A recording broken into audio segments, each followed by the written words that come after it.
আমার ছোট মেয়েটার আর্তনাদ লেগেছিল ফারিহা জান্নাতে। এরকম হাজার হাজার এতিম সন্তান যারা বিধবা মেয়ে লোক, স্বামী নেই, এতগুলো মানুষের বরদোয়া যদি কারো পেছনে লেগে থাকে, ও টার্গেট পর্যন্ত যাবে কি করে আপনি বলেন? এই জন্য যেতে পারি। এখান থেকে আমাদের শিক্ষাটা কি? আমরা আগামীতে যারা এই দেশের দায়িত্ব নিতে চাই, যারাই হোক, যাবে তো একজন, আসবে তো একদল, যারা আসবে তারা তাদের টার্গেট নিতে গিয়ে কোনো মানুষের ওপরে যেন জুলুম না করেন। কারণ জুলুম করে আপনি টার্গেট পর্যন্ত জীবনও যেতে পারবেন না। সাদ্দাতকে যদি আল্লাহ যেতে না দেয়, আপনাকে যেতে দেবে কি করে? আপনি কি সাদ্দাতের চাইতেও মহাশক্তিশালী হয়ে গেছেন? কারণ জালেমদের সম্পর্কে সবচাইতে বেশি খোঁজ কে রাখে বলেন তো? আরো জোরে বলেন। আল্লাহ ওনাদেরকে আমি একটু ছাড় দিয়েছি। কোন পর্যন্ত?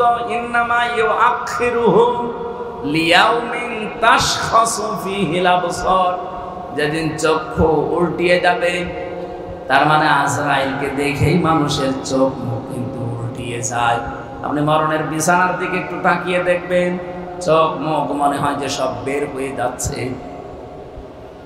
ওই সময় পর্যন্ত মানুষকে আল্লাহ একটু ছাড় দিয়েছে, কিন্তু কোরআন বলছে কোনো মানুষকে আল্লাহ একেবারে ছেড়ে দেয়নি। আল্লাহ ছাড় দেয়, ছেড়ে। এই জন্য জালেম যেন আমরা অন্তত কেউ না হই।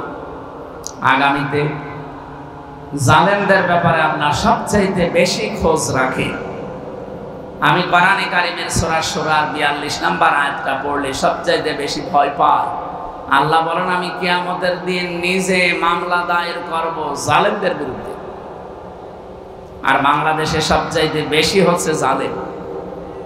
এই কথা বলছে, হয় নফসের উপরে জুলুম করছে, নাই পরিবারের উপরে জুলুম করছে, নাই সমাজের উপরে জুলুম করছে, নাই রাষ্ট্রের উপরে জুলুম করছে, জনগণের উপরে। আপনি তাকান, যে কোনো এক ধাপে এক শ্রেণীতে আপনি পড়ে যাবেন। সুতরাং আমরা যেন জালেম না হয়। জালেমরা টার্গেট কার? আরো জোরে বলেন। ইন্নামাস সাবিলু আলাল্লাযীনা ইয়াযলিমুনান নাস।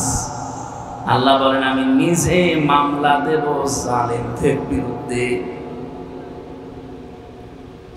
আমরা আজ নিজেরা ব্যক্তিগতভাবে নফসের উপরে যারা জুলুম করছি, নফসের উপরে জুলুম কি? মন যা চায় মানুষ তাই করে, এটা নফসের উপরে জুলুম। মন এখন চাচ্ছে একটু উলঙ্গ নাচ দেখি, হ্যাঁ দেখলেন, এটা জুলুম হবে আপনার নফসের উপরে। মন চাচ্ছে অন্যের স্ত্রীর সাথে একটু গল্প করি, পরকীয়া প্রেমে লিপ্ত হয়ে গেলে নফসের উপরে জুলুম। এই জুলুম তো এ থানায় নেই।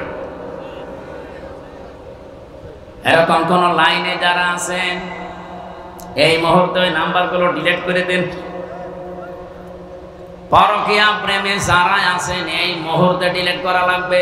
বলেন না, বাড়ি যেয়ে হবে না, বাড়ি যেয়ে আপনি ডিলিট করবেন আপনি যদি মরে যান।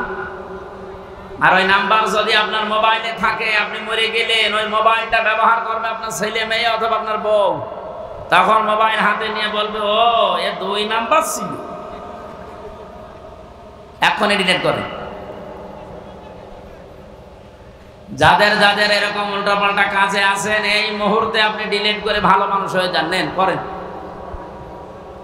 কারা কারা করছেন হাত তোলেন তো।